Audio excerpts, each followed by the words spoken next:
building, they would fire off a picture, for example, of what that building was like 100 years ago.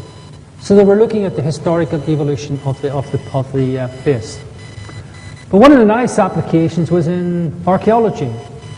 If I skip one slide forward for a moment, this person, Carl Smith, had developed all these recreations. They're actually Cistercian abbeys. They're like cathedrals, basically. And they're all ruins now, but he did these virtual recreations. And he did this a few years ago as part of a separate project. And you could access these on your desktop.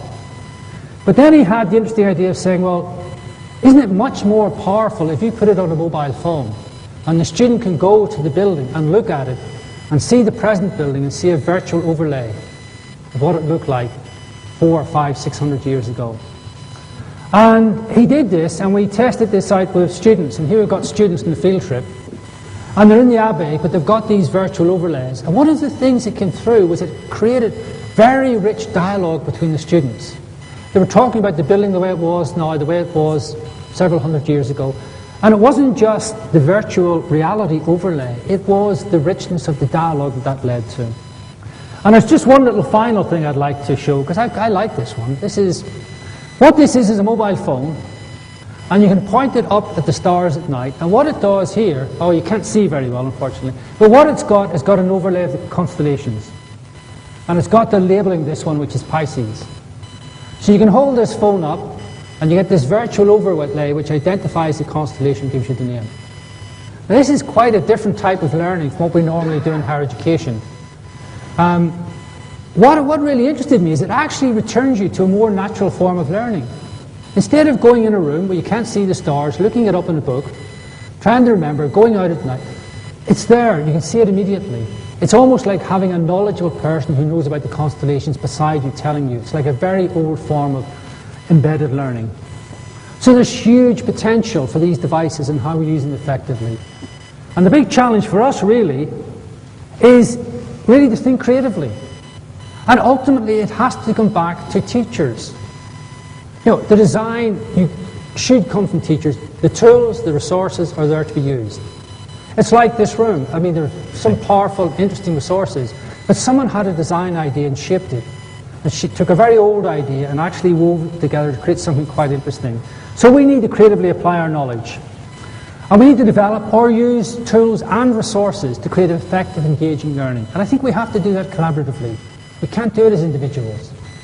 I couldn't do it as an individual. I don't think anyone can. We need to work in groups and share our expertise. And really we need to enhance education at all levels, but also exploit the full opportunity space really created by the new technologies. And I think I finished roughly in time, so I'll stop at that point, and if there's any questions, I'll be happy to take them. Okay, thank you.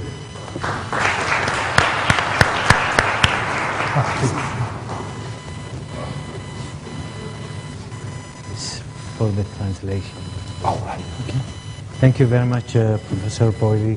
You actually, 10 minutes you took from the time discussion, you know, but we wanted to allow some time for the questions and discussion. But that was very interesting how technology transformed the learning process and transformed it from closed environment to open environment and the pros and cons that comes with it. We'll leave the floor for a discussion and then we'll go to the next speaker, 2 or 3 questions and then we'll go to, please. Do we have a microphone here?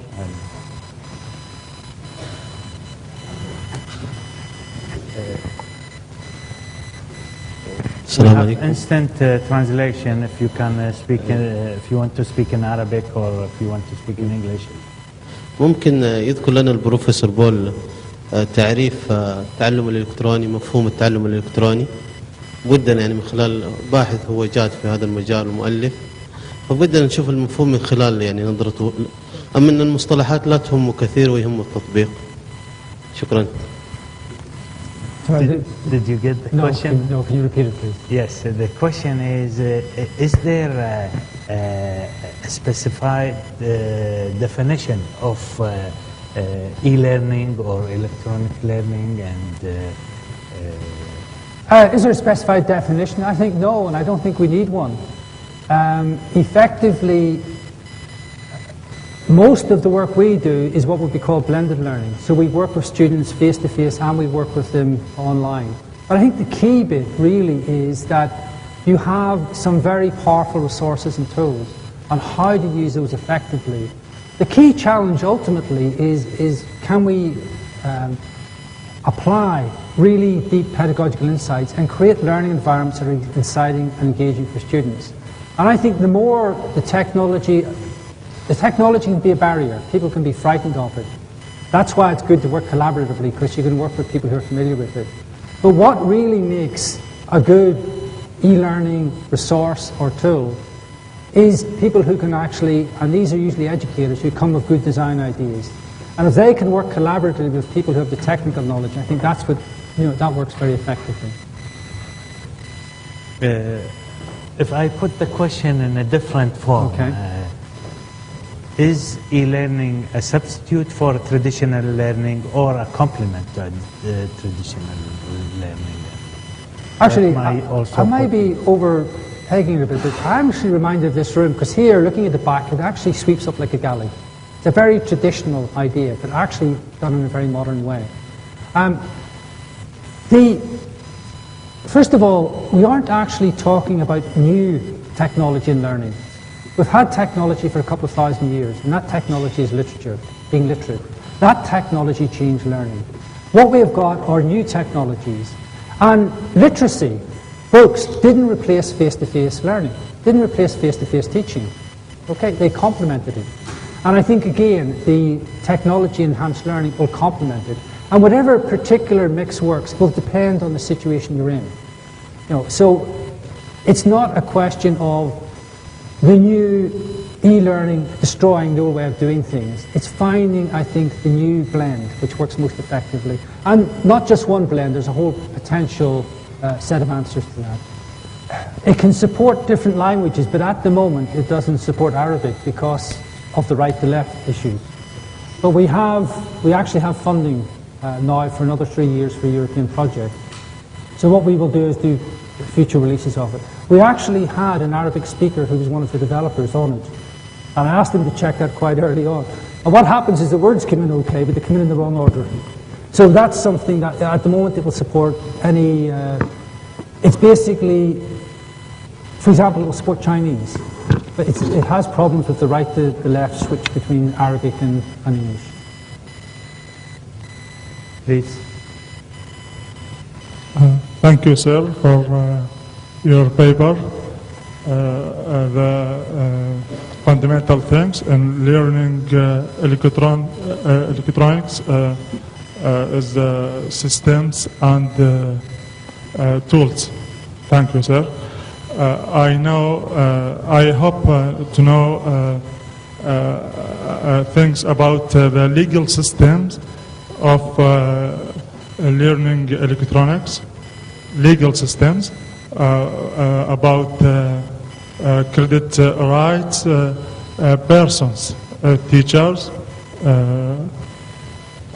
pupils, others, anything about legal systems for the learning electronics. Thank you. Legal system for what again? For credit, through information, through information,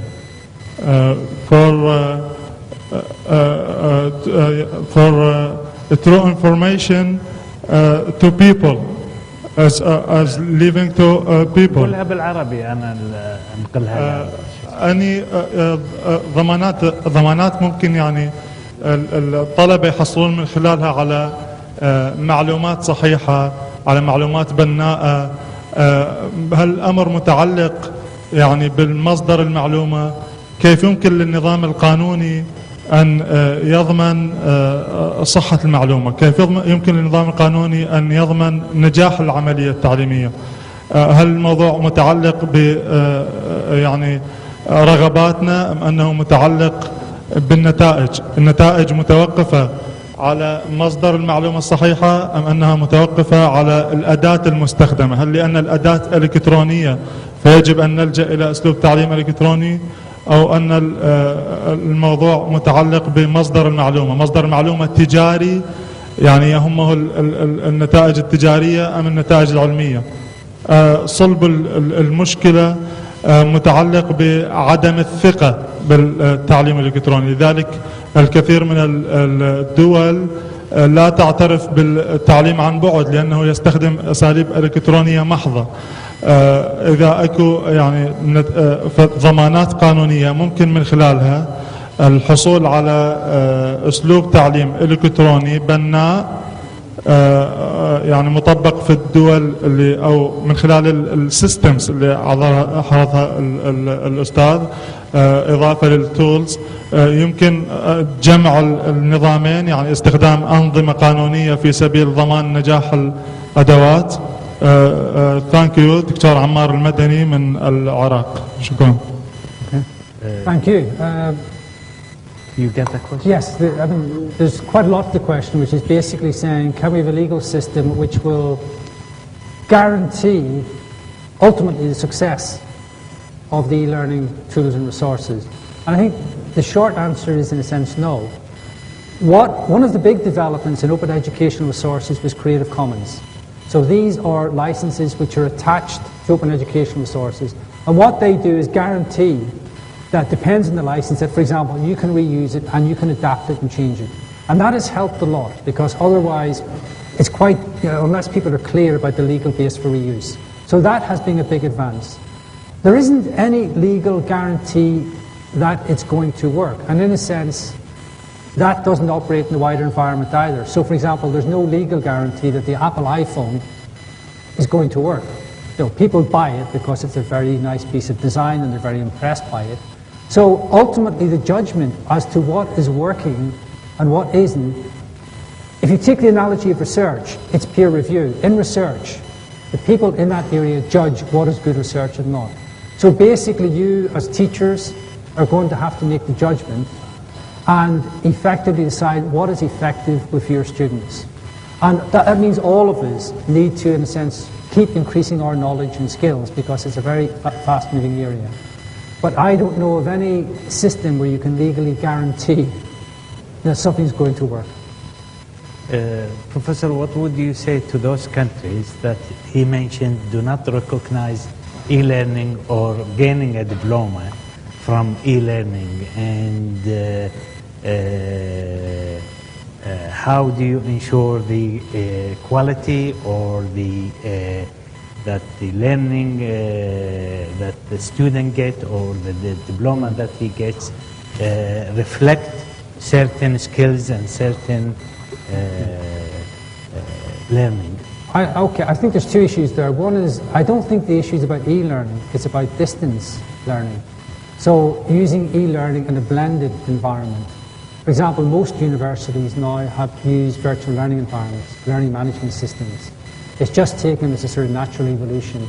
And more universities are moving towards blended learning. They use face-to-face, but they also use a lot of resources online. The bigger challenge is if you want to put a course totally online. And therefore, people will obviously ask about the quality and how you guarantee it. Can I say that our traditional means of teaching, like lectures, for example, when psychologists investigated lectures as a means of teaching and learning, they find them to be highly flawed. But no one actually goes and says we can't lecture because it's been there for hundreds and hundreds of years. One of the interesting things about e-learning is it makes people think about these issues. It makes them think about the quality of education and how we can guarantee that in a way that is new, because we tended to take for granted our old ways of doing things. And very often they aren't that good. I mean, my son is at one of the top universities in England, and I think the quality of education he's getting is poor. Because most of them are more interested in doing research. A lot of traditional education, a lot of even prestigious universities isn't always that good. It varies very much across. I went to 3 universities and I found brilliant teaching in each of them and hopeless teaching in each of them. So our traditional ways of